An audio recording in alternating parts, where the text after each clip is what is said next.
Travellers are continuing to cross into South Africa in large numbers at the Beitbridge border post. Most of them are returning to places of work after spending their holidays in Zimbabwe. The Border Management Authority maintains that lawlessness will not be tolerated, urging people to bring all required documents as they come to the border.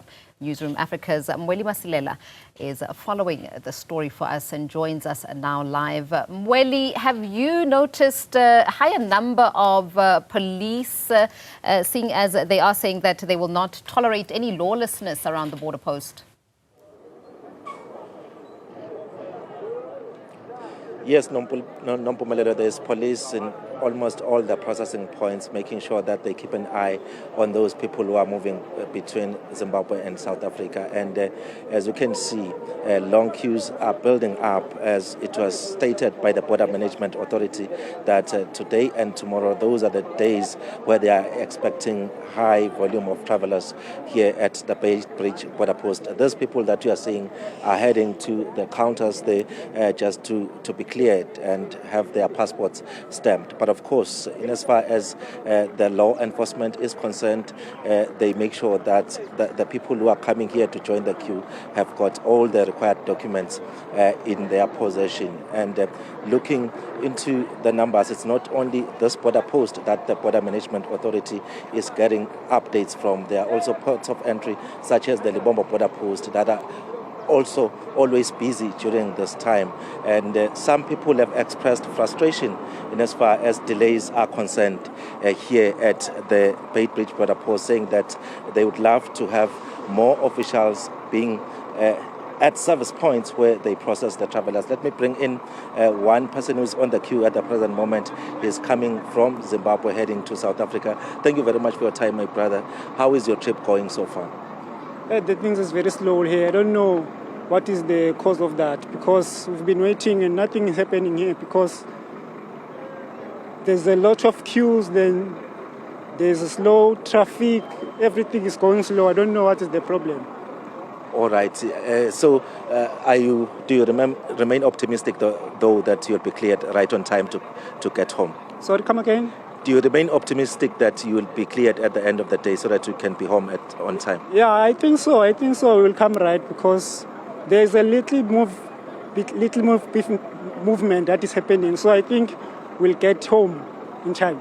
All right, thank you very much. So those are some of the voices of the people on the queue, Nompumelelo, and you can see this queue stretches to the other side as people wait to cross into South Africa. But looking into the numbers, yesterday what we heard is that more than 22,000 people crossed into South Africa from Zimbabwe, and the expectation, according to the Commissioner of the Border Management Authority, is that today there might be about 25,000 people crossing into South Africa from Zimbabwe. So, and looking into tomorrow as well, it is expected that there will be more people crossing into South Africa. But the Border Management Authority saying that as much as there are a bit of issues there and there, the delays, they are still equal to the task. There is no crisis at the present moment. But also another element that is being looked into is the issue of the buses that are carrying the passengers here.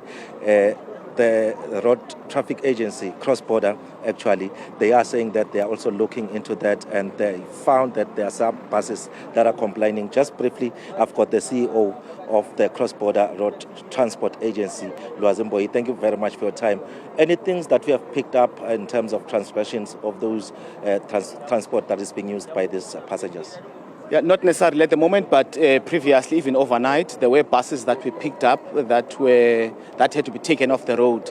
Some of them had no legal permit to be on the road. Some of them had roadworthy issues that had to be checked again.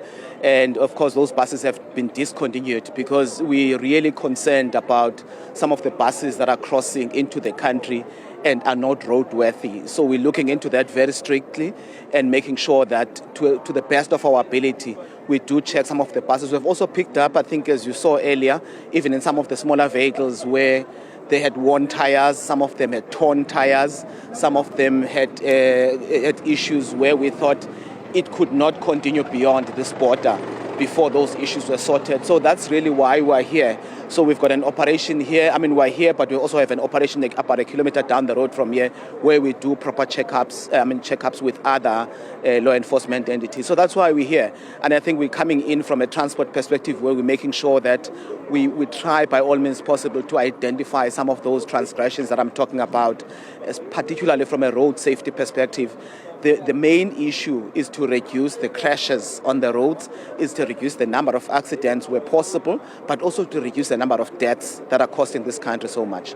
All right, thank you very much, CEO, for your time. So many aspects that are being looked into as there is a lot of people crossing between Zimbabwe and South Africa today, and the expectation is that there will be even more people tomorrow traveling between Zimbabwe and South Africa. Mweli Masilela, thank you very much coming to us from the Beitbridge border post. So I can imagine that the delays will be even longer, with some over 20,000 people crossing the border in the past 2 days.